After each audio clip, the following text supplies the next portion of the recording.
All right, so let's talk about cooking temperatures when it comes to food safety, right? Undercooking food, you really run the risk of getting some type of foodborne illness or getting sick, right? So it's super important that we cook it to a certain temperature to make sure that the food is safe. Now, obviously, we don't want to overcook the food either because as home cooks, we want to create delicious food. And if you overcook it, it tends to be dry. It's not as flavorful. It doesn't have the juicy. It's not juicy chicken, right? So we want to understand like what temperatures are to cook food. Another great resource, and I'm going to leave it down below, is the foodsafety.gov. And I'm also going to leave you guys a downloadable that will give you all these temperatures, and you can throw it on the side of your fridge and have those temperatures so you know instantly when you're cooking, and have it close by so you understand what the right temperatures are so you don't overcook your food or you don't undercook it for food safety, right? So when chicken, just think of chicken as 165. That's the number you're shooting for. 165 is considered safe. Sometimes you got to pull your chicken off at like 160 on whatever you're cooking it at, or a little at above. And when it's resting, right? Really important to let your food rest. It absorbs the liquids back into the food. If you had a hot piece of chicken, came off and just cut it, it's just going to dump the liquid out of that chicken, right? You got to give it a minute for the liquids in that juiciness of the chicken to come back into the chicken and stay. But as that food rests, depending on how thick it is and all kinds of variables, the temperature inside that food is still going to keep cooking, right? So sometimes it's safe to pull it at the 160, 163. That's something you're going to have to test with how you cook and how you prepare your chicken. So 165 is chicken. Now, when you talk beef and pork, the safe level is 145. So it's considerably less, and you don't want to overcook your pork or your beef. One thing to consider, though, if you're doing ground beef, this you really want to bring up to the same temperature as, say, chicken. Figure ground beef, you're not really looking to keep it rare or anything like that. Ground beef, you got to cook it so it's thoroughly cooked. And with ground beef, that means you're not seeing any more red in there or pink. It's brown, right? So that's really important with ground beef. The real reason with ground beef is ground beef was ground from all types of parts of the cow, right? And they're all ground up together. Well, when you grind it up, you're giving that surface area an opportunity for bacteria.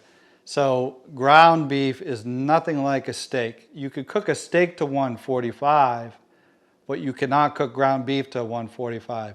If you're buying ground hamburger or ground beef and making burger patties, you really should be cooking that to well done and not anything else under that because of that opportunity. If you're grinding your own steak with a grinder, then yeah, sure, you can have a medium rare burger and still be safe as long as it's under, up to that 145. So that's something to consider. Ground beef, you want to brown it, cook it all the way through, get it to that 165 just like chicken. Beef and pork, the number's 145. But once again, check out my downloadable down below. Print that out. Now, when we're talking fish, you're going for that 145 number. You're also looking for a visual sign to make sure that fish is cooked all the way through, is if it's still translucent color or like it was when it was raw, then it's undercooked. You're looking for it to turn more into a solid or opaque color, and that's a good telltale sign that your fish has been cooked thoroughly. All right, to recap all of this, if we're talking poultry, you're shooting for 165. This is turkey and chicken. Make sure it's cooked to at least that temperature. When we're talking beef and pork, as long as it's in a steak in solid form, not ground, we're going for 145. That's the number you got to hit. And for seafood, or fish, it's 145. Or you're looking to make sure it's cooked thoroughly through from going like that translucent raw color to a solid color for that fish. Now, when you're talking ground meats, like a ground pork or ground beef, that temperature's got to be as high as the chicken. Because like we talked about, It has all that surface area from being ground and it's been processed, and there's a lot higher opportunity for bacteria and stuff to be hanging out in there and being waiting to get you sick. So all the ground meats, you got to cook them thoroughly through. This can be done by color or it can be done by the temperature. But one thing we really want to consider with this as home cooks, we're trying to build flavor. And in this course, I'm about building flavor and getting you to be a better home cook. You really want to get yourself the instant read thermometer so that you can measure that temperature and we can hit the chicken so it's going to be 165 when it's done, so it's juicy and moist. And all our other foods are going to be safe, but also we're going to hit that level where it just makes that meat perfect. So the last lesson in food safety is the cooling and storage of the food, whether it's cooked or uncooked. So let's get uncooked food out of the way real quickly. Obviously, if you got chicken or you bought some beef, anything that's been purchased refrigerated, you want to refrigerate it when you get home. And that transition in between, you want to keep it as cold as possible in that transition. If you have to travel, you're using a cooler or you're using whatever you got to do to keep it as cool as possible so it doesn't start to go bad. And then when you think about when you're using a chicken or a beef or anything, as soon as you put it in that refrigerator, you're trying to go use that as soon as possible. Don't let it go and then freeze it and then come back and think it's going to be any better. It's not. So any meat, consider trying to eat it as soon as possible and try to get it as fresh as you can at the store. When we're talking fruits and vegetables, just think about how they're at the grocery store. Are they refrigerated? Refrigerate them. If they're not refrigerated, don't refrigerate them. A big one is, say, like tomatoes, right?